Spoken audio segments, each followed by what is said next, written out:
おはようございます。安倍義俊です。ワタレックスタイルというその写真家の西田渉さんが始めた、一発撮りして、そのメモリカードを PC にさせて、そのまま、編集しないでデータアップロードしてしまって、もう YouTube の動画を一瞬で一本作っちゃうっていうような、チャレンジですけど、その自分も試してみてるんですけども、十何回か試しているんですが、まだ未だにうまくいきません。やはり僕はどうしてもこのとかとかっていうのを言い過ぎちゃっていて、さすがにちょっと切らなきゃいけないみたいなことが、あって、なかなか、要するに、自分の喋りの問題なんですけど、喋りの問題の他になんか、あともう一つ問題があって、昨日、奥さんと散歩していて気づいたんだけど、気づいたというか、その当たり前になりすぎていて、気づいているんだけど、意識に上らなかったことなんだけど、僕、鼻がものすごく詰まりやすくて、それを子供の頃からで、鼻が詰まっていない状態っていうのが一度もないみたいな状態で、つまり、息を吸うじゃないですか。鼻から息を吸おうと思うと、どっかが多分なんかこう、細いとか、なんか詰まってるとかがあるんだと思うんですけど、息が、思ったように吸えないんですよ。なので、口から息を吸えば吸えるけど、基本的には鼻で呼吸するべきじゃないですか。喉を悪くするし。なんだけど、なので、奥さんとちょっと散歩をしていて、このライカの XE を買ったんで、ちょっとこれで取り歩こうかなと思って、買い物ついでにちょっと吉祥寺の井の頭公園とかを歩いてきたんですけど、歩いてるうちに、呼吸が追いつかなくなるわけですよ。で、そうすると、ピーンって言って、トンネルとかで、気圧が、変わると、耳がピーンってなるじゃないですか。あれになってしまって。で、そうなっちゃうと、ボワボワして、自分の声が、聞き取れなくなって、喋るのが非常に困難になったりして。で、それは、割と頻繁にしょっちゅうあることなんですよ。で、あまりにもしょっちゅうありすぎんで、この鼻が、呼吸が思うようにできなくて、耳がビーンってなるみたいなのが当たり前になりすぎて、なっても気にも留めないというか、嫌だなっていうストレスはあるんだけど、毎日のように起きることなんで何かもう気にならなくなってしまっていたんだけど、その動画をこうやって撮るようになって、から、そのことで、僕はだからこう話していると、で、息をただ吸うだけで、スーって息を吸う音がするんですよ。これ鼻すすってるとかじゃなくて、息を鼻で吸うだけで結構な音がスッて入るんですよね。これが気になって、それをポチポチとなんか削ったりして、毎日非常に無駄な時間を過ごしていて、これ、なんだろうな、なんか治療とかをしたら治るもんなのかな。なんか、普通に息を吸っただけで、普通に、肺が息を吸おうと思って吸える量だけ、息ができたらすげえ気分がいいでしょうね。今までずっと、あまりにも、だから、ストレスフルすぎて、そのことを考えないように考えないようになっちゃってたけど、この動画を編集していて、この鼻の息を吸う音がすげえ気になるなと思って、自分のうーんとかとかの他にも、このちっちゃな息を吸う音を切ってたんですけど、今もだからこれ喋ってると喋ろうとした瞬間に耳がピンってなっちゃうことがあるんですよ。そうすると、やっぱり自分で喋った声を自分でうまく聞き取れないと喋れないんですよね。なので、なかなか喋ろうと思ったんだけど、耳が戻るまで30分ぐらい、待たなきゃいけなかったりとかして、時間が大変無駄なので、これを、なんとかしなきゃなってことを急に思いました。何か治療法みたいなものを知ってる方がいたら、コメントいただけると、大変にありがたいです。そして、そうだな、ライカのこの XE を買って、1日5冊って言ってドリキンさんが始めてる、写真1日撮った写真を、毎日5枚動画の最後にくっつけるみたいなことをちょっと僕も真似事程度ですけど、始めてみて、西田さんにちょっとコメントいただいたりして大変恐縮だったんですけど、なかなかやっぱり自分は写真をだからちゃんと人に見せるみたいなことをしていない自分の備忘録みたいな、ログみたいな扱い、もしくは絵を描くときのなんか資料になりゃいいな、みたいなものとしてしかちょっとやってこなかったんで、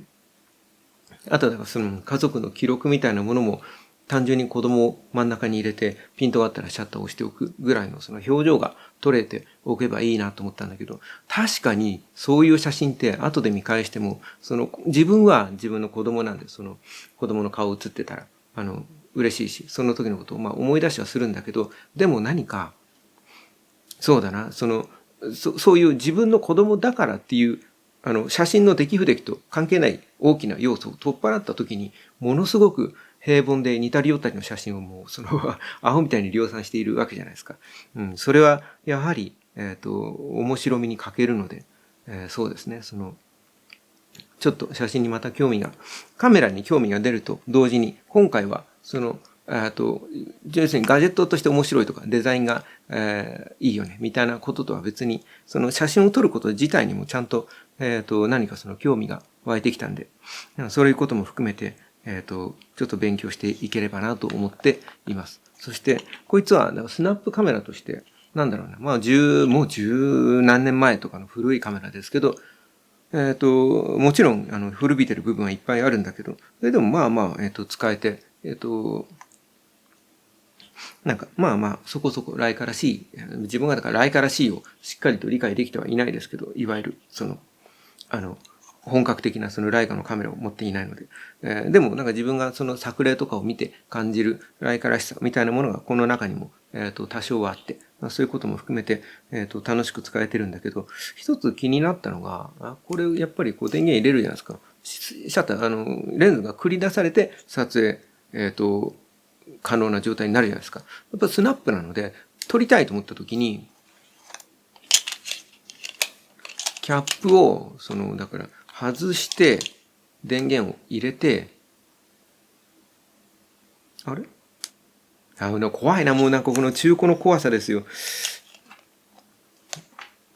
いや、さすがに今みたいに電源入れて、なことあんまないんだけど、今切った直後に入れたからかな。すごく待たされるわけじゃないけど、この人って、このレンズがニューって出るまで、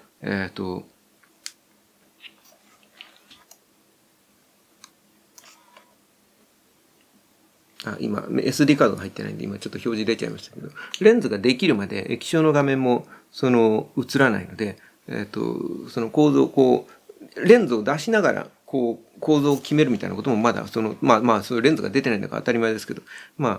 できないので、そのあたりも含めて、ちょっと一泊待たされるんですよね。キャップに関しては、取ろうと思ったら、もう外してしまって、やべ、電源切ったのに、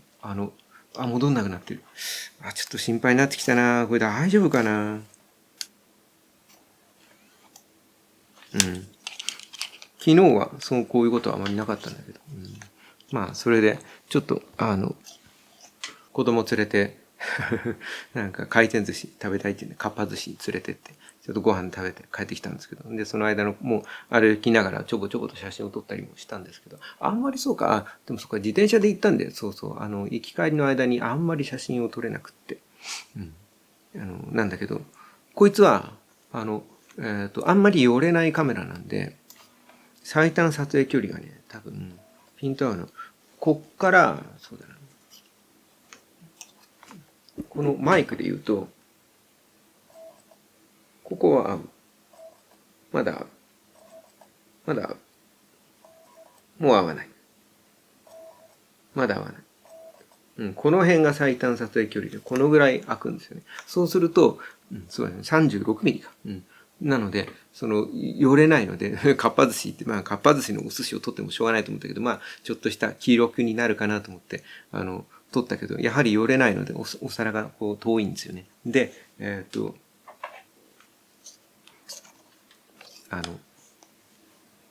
これは100均の、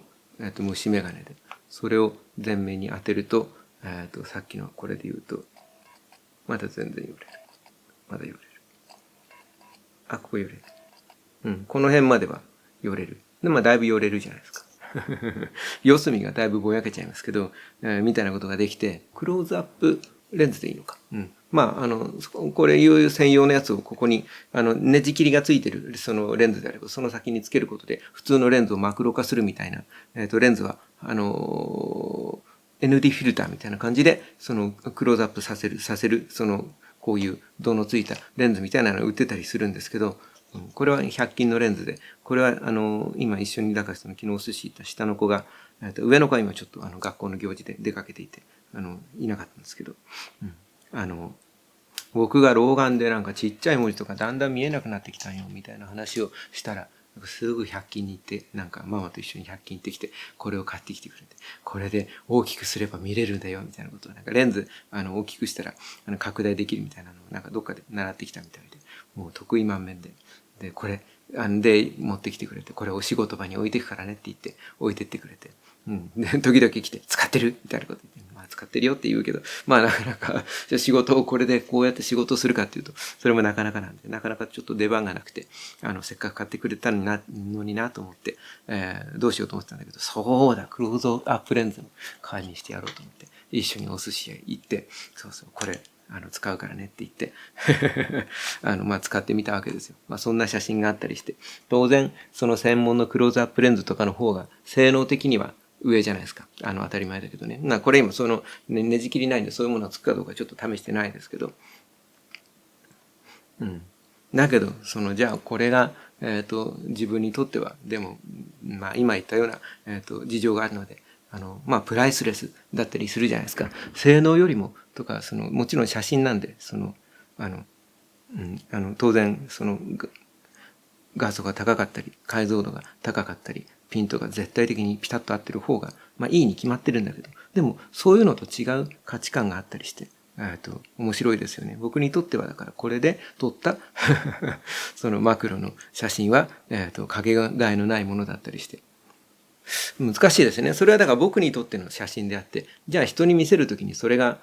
通用するかっていうと、今みたいな文脈を前提として説明できた上で何かそういう写真を提示することができたら、まあなんかちょっと微笑ましいですね、みたいな、評価になるかもしれないけど、それってまた